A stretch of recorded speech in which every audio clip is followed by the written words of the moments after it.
Well, we made it, everybody. We are on day 3, fasting and praying. I want to give a few minutes for people to join us. Just have a few thoughts I want to share. Man, congratulations, everybody that's been on this journey together. A little bit of background for those of you that may not know. Sunday night, after the second failed assassination attempt against President Trump, I was just so struck in my spirit. Like, we got to fast, we got to pray. These are seasons of crisis.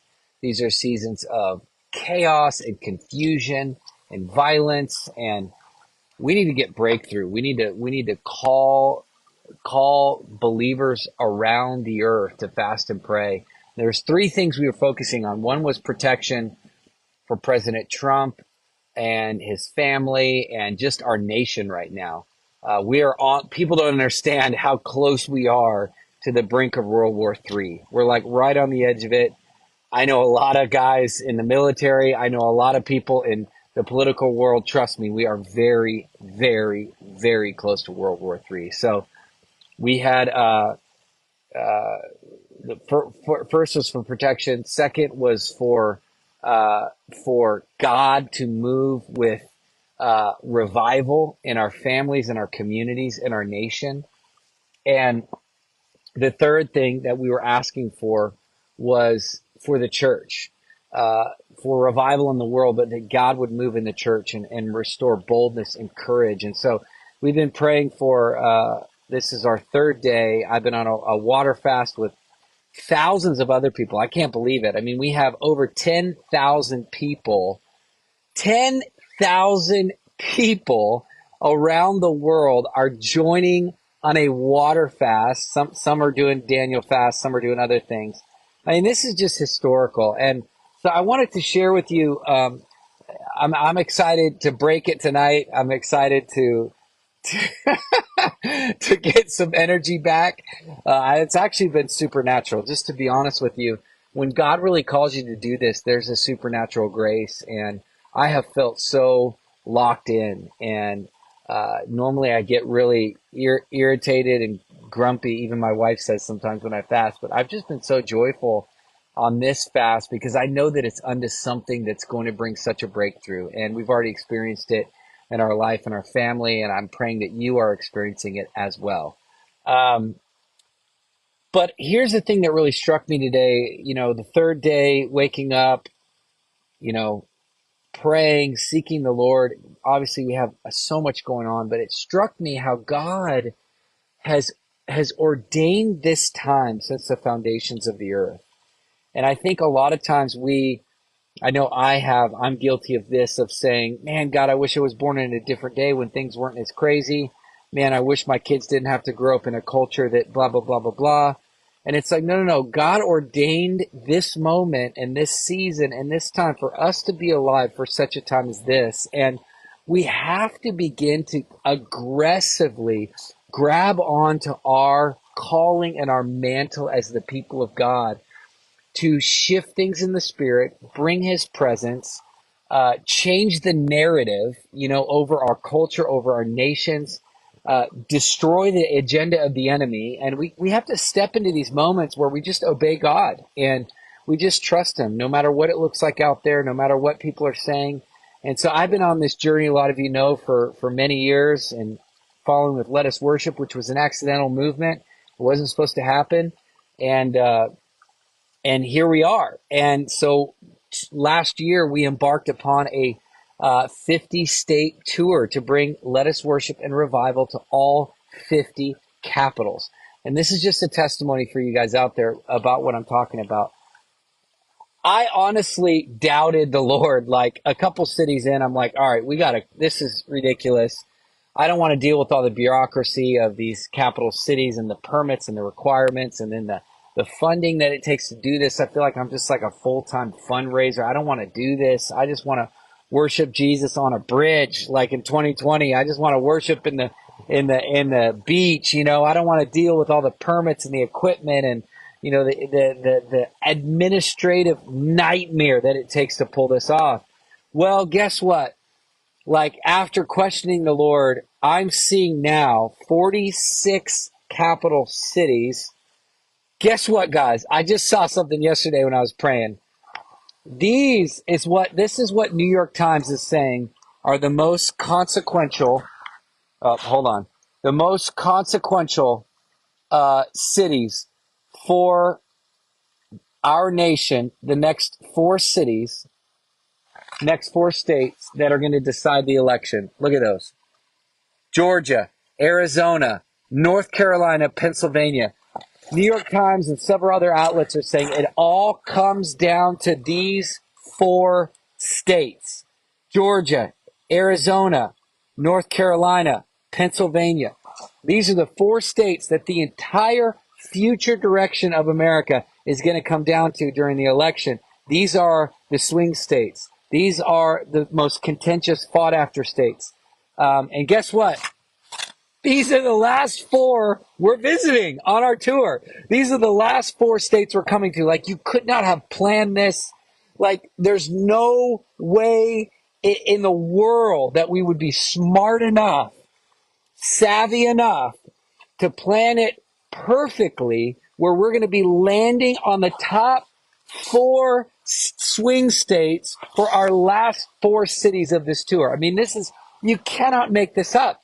I mean, this is God. Like, Pennsylvania, Georgia, North Carolina, Arizona, those are the four states that are going to decide what happens in November. And God has opened the door for us to be on the Capitol steps of all four legislative capitals before the election happens. I mean, look at God. And I was going to give up, to be honest with you. I was going to give up halfway through. I didn't want to deal with it. And then we had all kind of issues and staff turnover and drama and all kind of stuff happened. And we kept pressing in and pressing in and pressing in and pressing in and pressing in. And guess what?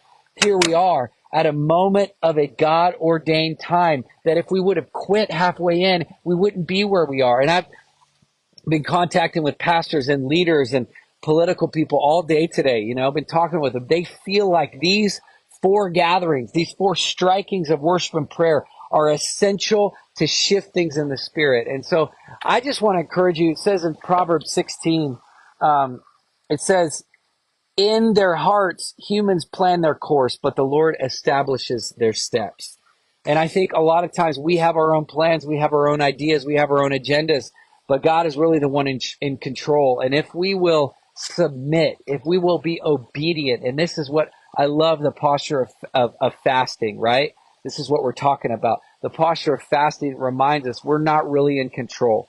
He's in control. God, we surrender. We surrender. We lay aside the distractions, even the food that we need to survive. We lay that aside so that we can focus on you. And we say, God, we want your will. We want your kingdom come. We want your will be done in our nation, in our families, in the world.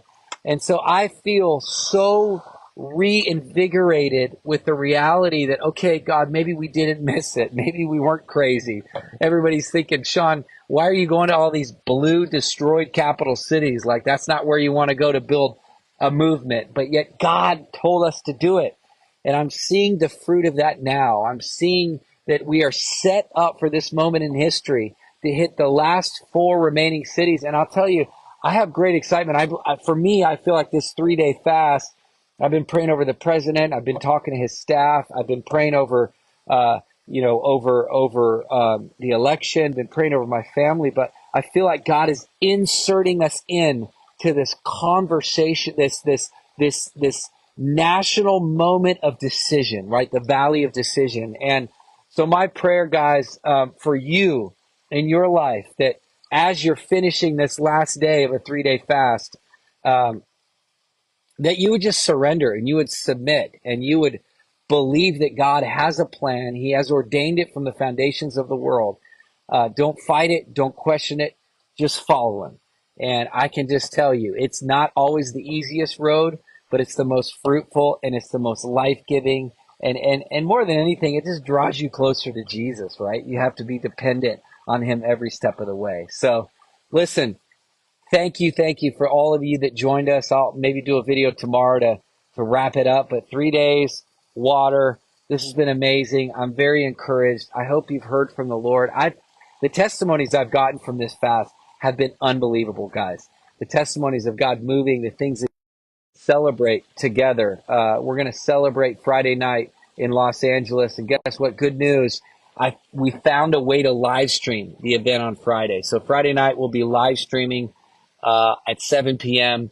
from Angelus Temple. It's going to be so historic and epic. We're going to be singing. We're going to be worshiping. We're going to be declaring. We're going to have leaders on stage. We're going to be giving prophetic words. You guys don't want to miss it, all right? So we're going to broadcast it to Facebook, to YouTube, 7 p.m. Pacific time. So for you East Coast people, that's late, but at least jump on for the beginning. You don't want to miss it. 7 p.m. Friday night. And God bless you guys. And I pray that this fast has been just as encouraging to you as it has been to me. So again, October 5th, we are going to be in Harrisburg, Pennsylvania. October 12th, Atlanta, Georgia. 13th, Raleigh, North Carolina. The 19th, Phoenix, Arizona. If you're a pastor or leader in any of those states I just mentioned, we want you to join us on the prayer Zoom call tomorrow. Make sure that you join us. You don't want to miss it. It's going to be powerful. And look at this. I love all this. All these people fasting and praying. This is so awesome, guys. Like, man, if there was anything I would love to call people to, it would be this. So thank you guys for joining.